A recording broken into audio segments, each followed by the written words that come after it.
We're going to bring in right now Democratic Congresswoman Debbie Wasserman Schultz of Florida. She sits on the Judiciary Committee and on Appropriations, so we ultimately want to talk to her about Sonia Sotomayor. But before that, Congresswoman Wasserman Schultz, I wanted to ask you about the president's trip to the Middle East. Sure. Are you optimistic that something tangible will come out of this, or in your mind, are we still very much at the beginning of or somewhere in the middle of a long process? Oh, I think that we're on the path of a long process, and the significant event that you referred to earlier that people may be waiting for is the speech itself. I mean, this is a very significant overture that President Obama is making to the Muslim world that is following on a number of other overtures that he's made, particularly during the spring, during the holidays, the Muslim holidays. And the fact that he has gone to the Middle East is making this speech in Egypt is a significant event by itself. And Al-Qaeda can try to gum up the works and focus on the most extreme elements of the Muslim world to try to make sure that they can short circuit this progress. But I think that the appeal is to the moderates in the Muslim world, which we believe and certainly hope are the vast majority of Muslims in the entire world. Congresswoman, when the president met with Israeli leaders, he insisted that Israel needs to do more to keep the promises it's already made in terms of peace in the Middle East. It needs to be a more productive, cooperative partner to its Arab neighbors. He told Thomas Friedman in an interview that he thinks that a lot of these Arab nations and countries overall in the Middle East need to stop saying one thing in private and saying something else in public. But that being said, is it a snub now to Israel that it's not included on this overall Middle East trip?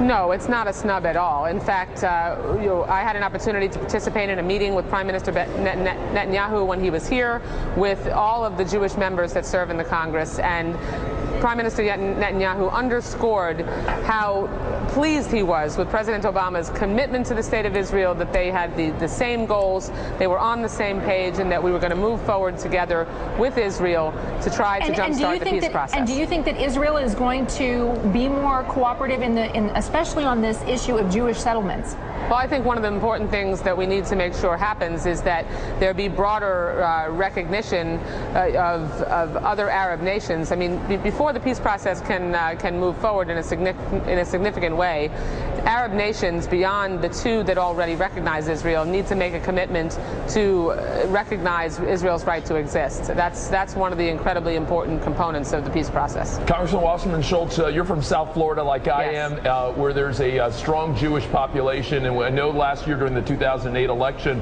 among some of your constituency, there was questions about Barack Obama and how he would relate to Israel and his approach to the Middle East. What are you hearing from constituents? Forget the pundits and the professionals. What are constituents telling you about the president's trip and how he's approaching the Middle Eastern situation? Well, ultimately, President Obama got 78% of the Jewish vote across this country, so he actually bested some of the best outcome in the Jewish community voting population. I've heard overwhelmingly positive feedback from the Jewish community in South Florida and across the country.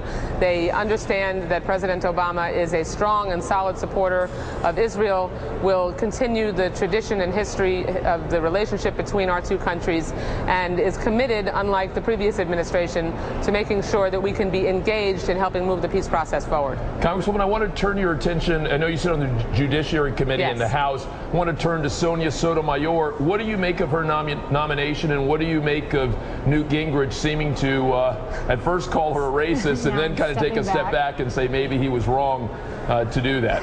I think the Republicans are faced in this country with a nomination that is really unassailable, and they don't really know what to do with themselves.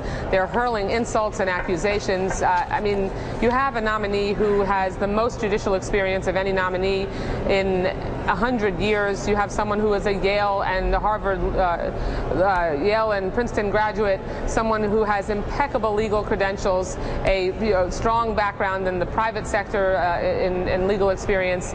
So it's not surprising that when you have that type of a candidate, that really they might be making desperate accusations because they don't have anything substantive to be able to accuse her of. Hey, Congressman, we have to go, but I just want to ask you really quickly. Republicans sometimes are frustrated that some of their nominees for the Supreme Court, like Souter, like John Paul Stevens, have turned out not to be as conservative as they hope. Do you or any other Democrats have any concern at all that Sonia Sotomayor may not be what you're hoping she'll be? I have every confidence that Sonia Sotomayor is the most qualified person that President Obama could have chosen for a seat on the Supreme Court. Congresswoman, it's great to have you with us today. Thank you very much. Thank you so much. Good to see you. You too.